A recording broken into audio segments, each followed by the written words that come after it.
Welcome to the Del Walmsley Radio Show. Del challenges the status quo, questions everything, and empowers you to return to your core beliefs to make your life better. If you're ready to hear the truth and get your roadmap to the lifestyle you really want, the next hour will change your life. And now, your host, self-made millionaire, national award-winning investor of the year, CEO and founder of Lifestyles Unlimited, Del Walmsley. Welcome to the Del Walmsley Radio Show, where the hype ends and the help begins. I'm your host, Del Walmsley, and as always, we're working on your financial freedom. This week, I got an interesting email, and it started me thinking. In fact, it started me thinking in one direction, and then all of a sudden I flipped completely over to the other side. And it kind of blew my mind that you could have a belief system that is so diverted and perverted that you could lose all hope in life because you think you're done. And I guess, you know, the old saying, if you think you're a loser, you are. If you think you're a winner, you are. If you think you're done, you're done. So I'm going to share this email with you, and then I'm going to sort of give you the perspective that I listened to the email the first time I read it. And I quote the email, and note it's not formulated like, here's what I have, here's my situation. It's sort of in a third party. What if you were this? What would you do? Which I don't know if the guy is just coming up with a question because hypothetical, or if the guy's actually in this situation really wanted to know what to do. And I think you're gonna be able to come up with the same conclusion. Here's what it says. It says, you are 65 years old. After 46 years, you're out of a job. No income, no insurance. Your assets are $200K in an IRA, $25,000 in a 401K, and $70K in home equity. What 3 moves do you make next, and why? So it's sort of a hypothetical question, right? When I read it the first time, I thought the guy was talking about himself. The more I read it, the less I think that's the case, and I think it's just a hypothetical. But the way I read it the first time, maybe you got this feeling, is it, oh, poor me. Again, like I said, I didn't think about it being hypothetical until later. But I was thinking, the guy was saying, oh, poor me. What do? I can't do anything. I don't have a job. I don't have any income. I don't have any insurance. 3 big statements. I don't have a job. I don't have any insurance. I don't have any income. And so what do you do next? What are the next 3 moves? And I actually wrote the moves out to take when I was in the serious mindset that something like this was really messing with this person, and they needed some ideas on what to do and how to get out of it. And so I wrote the answers back in that mindset. And I'll read you my answer, but then I want to go back and dig in to the answer a little bit. I said, first, cash out everything. Sell your home and downsize. Liquidate IRA and 401k. Get a job at Walmart or any other place you possibly can. Rent a cheap apartment. Start over until your credit will allow you to buy your first small duplex with an FHA loan with 10% down. Then live in one side. Get rid of the rent payment. In other words, you won't have a rental payment anymore. You'll live there free. And the tenant on the other side will pay both sides of the rent. Rent the other side out. Live there for at least 1 year because that's the law FHA. If you buy a home as an owner-occupant with FHA, you have to live there at least a year. And if it is 2 years and I'm wrong, then live there 2 years or whatever. And I sent that back in response. But then I started thinking about it. I go, what is the breakdown there? And what is the problem? And then I started getting irritated at myself, not at the individual that sent me the question, but at myself, that I had thought about it in such a bad way. I mean, truly thought about it from the point of view of being destroyed in your life and trying to come back in your life. And then I just completely dropped that idea altogether and came up with another point of view. Strange how that happens, right? So let me just take this thing apart. And let's think about it further. You're 65 years old. Who cares? How does that matter in any way? I'm 64 years old. I'm going to be 65 in a few months. If I'm 65 years old and I lose my job, what do? You go get another job. Why is it you believe at 65 you can't get a job? There are more jobs out there than there are people. You may not get the job that you want. You may not get the same job that you had for 46 years. And that's my next question. What does it matter that you worked for 46 of your 65 years? That means you've been working since you're 19 years old. So what does it matter? Do you get a candy bar? A pony? Why is it that all of a sudden you shouldn't work anymore? Now remember, it's one thing to deserve not to work anymore because you've built passive streams of income. But you don't deserve to not work anymore. You have an IRA. It's useless. You have a 401k. It's useless. You have an expensive house with equity in it. It's useless. You've made terrible financial decisions your whole life. And now, because after 46 years you lose a job, your mental approach is like what mine was just when I started telling this story, that, oh my God, little old me. No, there's no little old you. There's just you. And I think back to when I just left college, got in a van, drove to Houston. I got here, I probably had $200, $300 to my name is all I had. I couldn't afford an apartment. I didn't have a job. I didn't have any income, and I had no insurance. Well, there you go. But to me, none of that mattered because I was going to survive. And so what did I do? I rented a room from a guy who had a 2-bedroom apartment, who had lost his roommate to split the rent. And the guy said, man, I'll let you rent the bedroom. I get control of the rest of the apartment. You can have a bedroom to sleep in for $100 a month.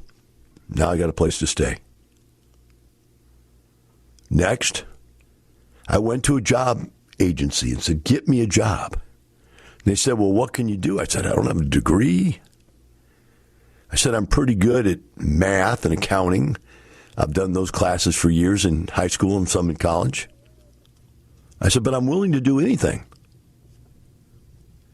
And so they got me a job working in a finance company for $600 a month. Can you believe that?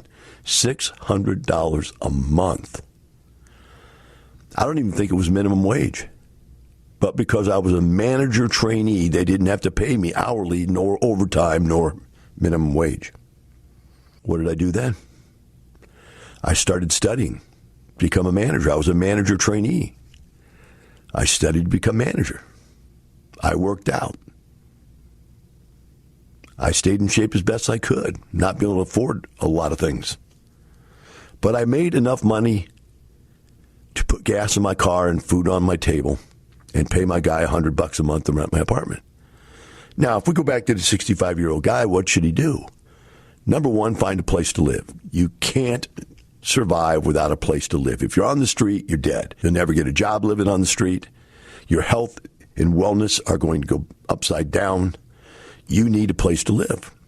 But wait, you're 65 years old. I'm sure you must have some kids that could take you in for a short while. You must have some family that could take you in. At 65, you better have a friend or two that could take you in for a short period of time so you get on your feet and get another job. But wait, you're not even that far out. When I was 19 years old, like I said, I had $200 or $300. You've got hundreds of thousands of bucks. We'll be right back with the Del Walmsley Radio Show.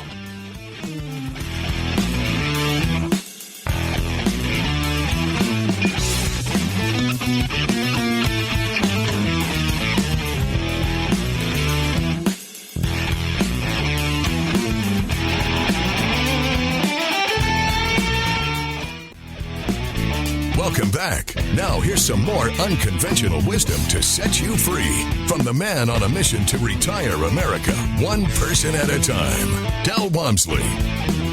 Welcome back to the Del Walmsley Radio Show. If you're just tuning in today, I read an email earlier from a guy who sent to me, and at first I thought he was talking about himself, and then I came to the further conclusion that it may just be hypothetical. Couldn't really tell the way it's written. It's written like a hypothetical, but it sure did sound personal when I first read it. Then I came up with one conclusion that, wow, I felt sorry for the guy, and I wrote him back an email on how to get back on his feet. But then later I started to get irritated at myself that I even thought about that. This guy would in any way, shape, or form consider himself off his feet.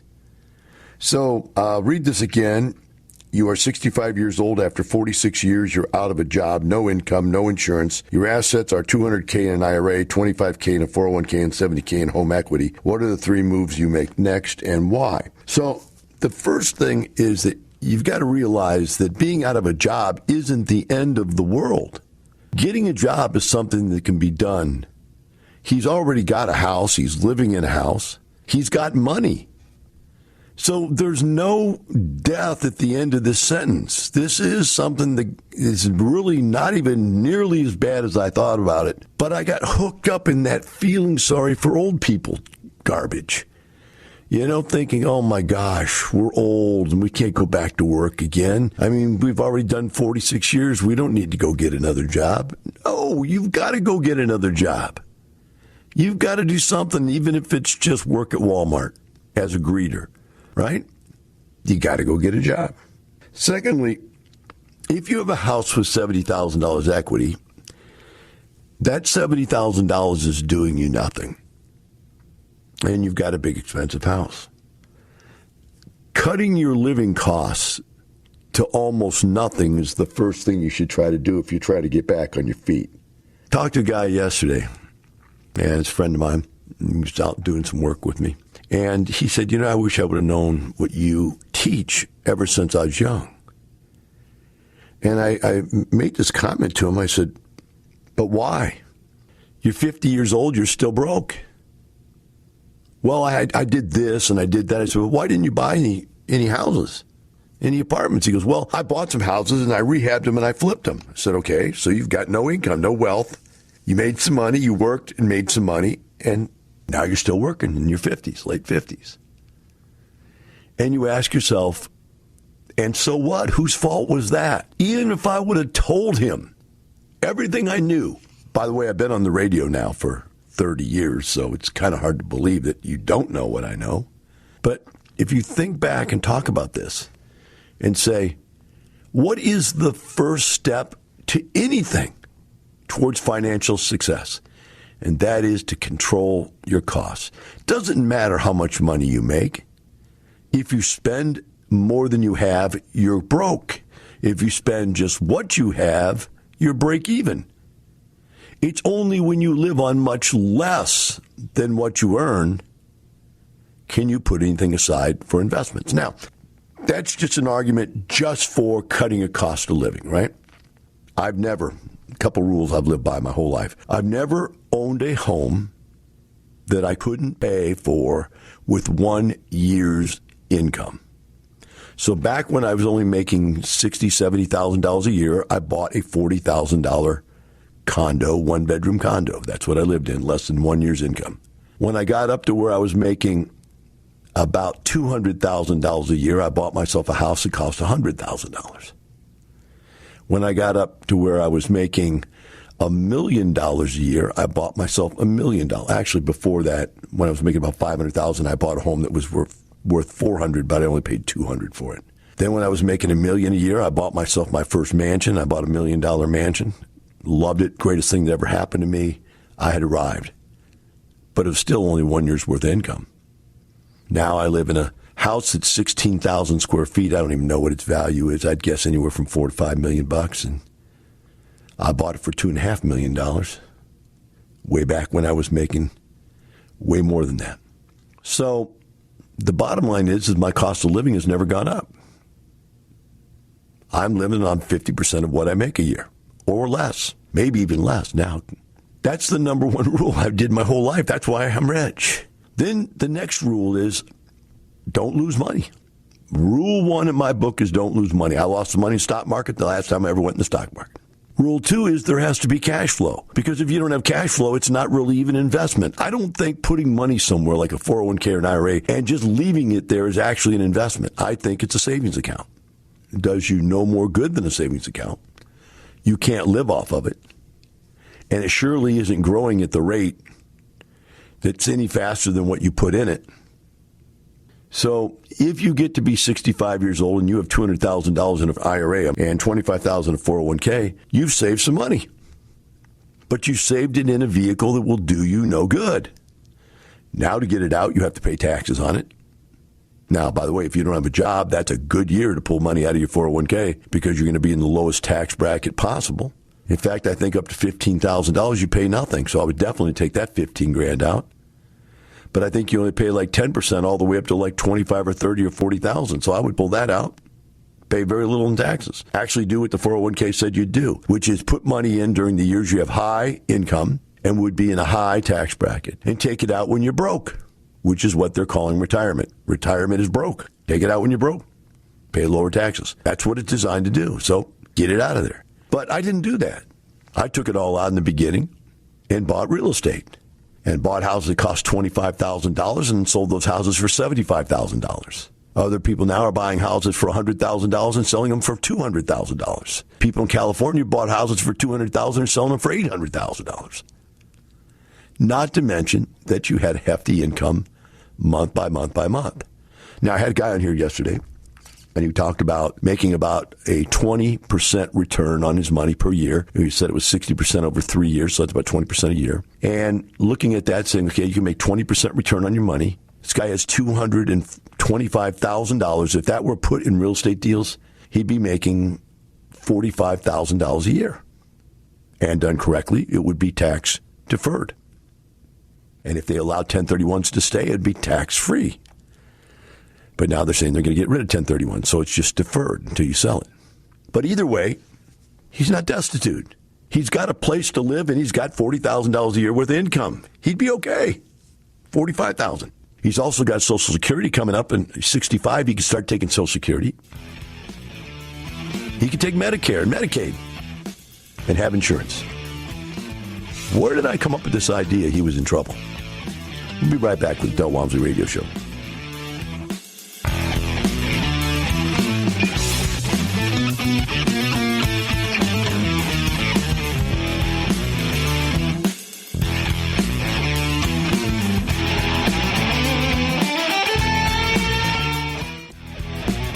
Welcome back. Now here's some more unconventional wisdom to set you free from the man on a mission to retire America, one person at a time, Del Walmsley.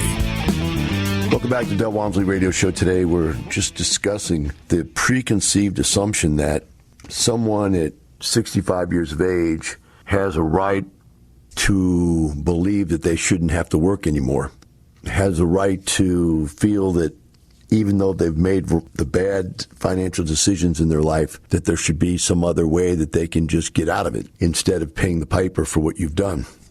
And in this case of this email that I've read a couple times, so I'm not going to read it again. In this case of this email, where this guy has $200,000 in his IRA and $25,000 in his 401k and $70,000 in his equity of his home, this should be enough money to be able to start yourself into real estate investing fairly easily. I mean, it's not going to be enough to make you rich.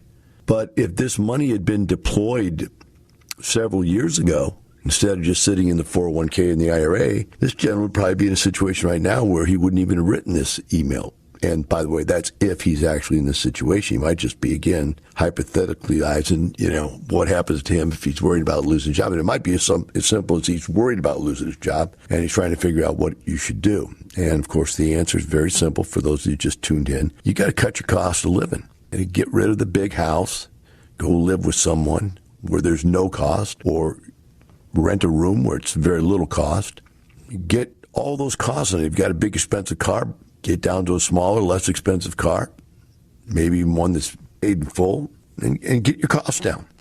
But if you've lived your whole life and had a job, and this guy said he had a job for 46 years, if you've had a constant employment since you were 19 years old, you probably have been spending almost all the money that you make. And I say that simply because you only have $200,000 in your IRA and $25,000 in 401k. So obviously you didn't start the 401k 46 years ago. You must have just recently come to a new job that had a 401k, or you must have been in a company that you just started one, or maybe you had one a long time ago and then moved to a job that didn't have it or whatever. But you put $200,000 in IRA, so I think that was where you made up the difference by not having a 401k. Either of which, congratulations for doing that, which was a good thing to do. But what gets in the way of a good life? An okay life. So what you were doing was okay, but it's not good, and by no means is it great. The guy sent me an email. I was just reading earlier. I was looking through emails and stuff to talk about, and he said, Grant Cardone, who is of the 10X fame, used car salesman that made it big selling sales training courses, and then later claimed to be a real estate investor for 30 years, which is a bunch of garbage. He's now syndicating real estate deals, which he never talked about until he heard it on our show and found out about how easy it is to do if you know what you're doing. So then he became a syndicator and raised lots of money and bought up real estate. But his whole claim to fame was this 10X thing, which is take whatever you make and 10X it, 10 times it. And that theory in and of itself is an interesting theory. I don't have any problem with that theory. So, in that situation, he is being quoted as saying, and by the way, I didn't hear this. This is somebody else sent this to me, said he quoted him in saying that to have a $100,000 a year job and $1 million in the bank is middle class. And the guy was asking me, what do I think? Do I think that to be the case? And I would suggest to you that many, many people in life, they go to work every day, they work hard, and they buy a house, and the house goes up in value over 30 years, and the mortgage gets paid down in 30 years to nothing. They wake up, they have $500,000 or better in home equity. That's pretty close, right? Then you look at the fact that they've been putting money in a 401k for 30 years, and they maybe have a couple $100,000 in the 401k or IRA. And then if you have a two-person family and both the husband and the wife work, now you got close to $1 million. And you just woke up and realized it. And yet, I'll tell you this. Those people, when I meet them, are afraid. They're afraid they can't make it. And they can't make it because one spouse has a $100,000 a year job, the other spouse has an $80,000 a year job, and they're living on $180,000 a year, and they're barely living the life of a middle-class person. So, is the Ron LeGrand thing right? I would suggest it's as much right as it is wrong. I don't think that middle class is defined that way. I think Ron LeGrand, according to this guy, said that if you make $50,000 a year or less, you're poor. I don't have much of an argument with that either, to be honest with you. It kind of makes sense. And it really makes sense once you start making big bucks and you start seeing crazy things happen in your life. Crazy things like making $100,000 in 1 week or a couple $100,000 in a month. Then you start thinking, why was it so hard for me to make $5,000 a month? What is that? And so these people that have this money, these 65-year-old people with $250,000 in the bank, living off their job, no investment income coming in at all. They've got money, but no income, investment income. They wake up and they're scared to death. And I'm sad to say that when I first read this email, I got sad for this guy. I had that same gut-wrenching feeling, there's really not much you can do. And I'm thinking, you can't buy real estate because you don't have a job. But that's not even the case. I didn't have a job when I quit.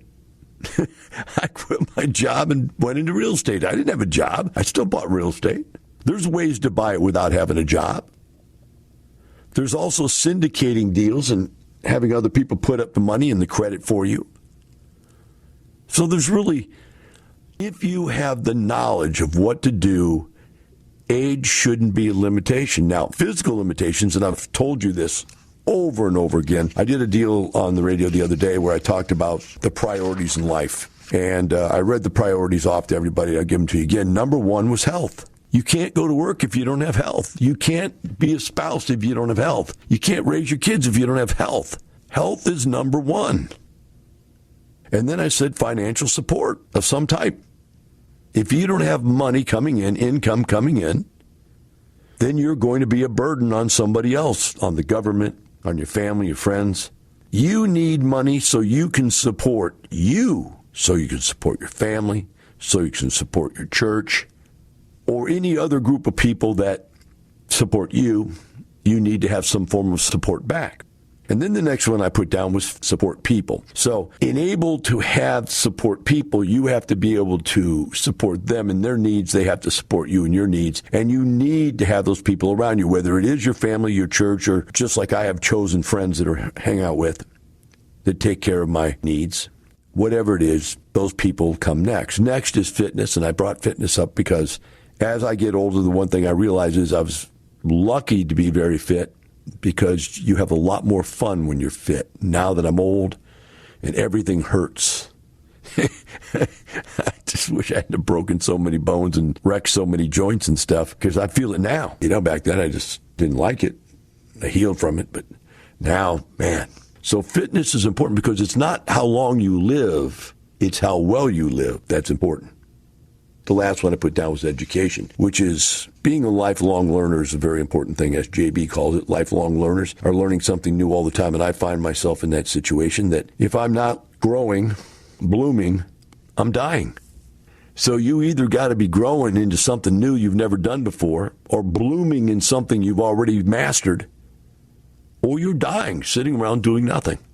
Those are the choices you have to choose from. Don't end up like this 65-year-old guy that has no plan, no idea what to do, and no way to survive once he loses that job later in life. And remember always, it's not just money, it's a lifestyle. Have a great day. We'll see you tomorrow. The information and opinions you hear on the Del Walmsley radio show are those of the host, Del Walmsley, his guests, and his callers, and do not necessarily reflect the opinions of this station, its affiliates, its management, or advertisers. The Del Walmsley show is for entertainment purposes only. Please consult a professional regarding your personal investment needs. Nothing presented on the Del Walmsley show constitutes an endorsement, recommendation, offer, or solicitation to buy or sell any product or security.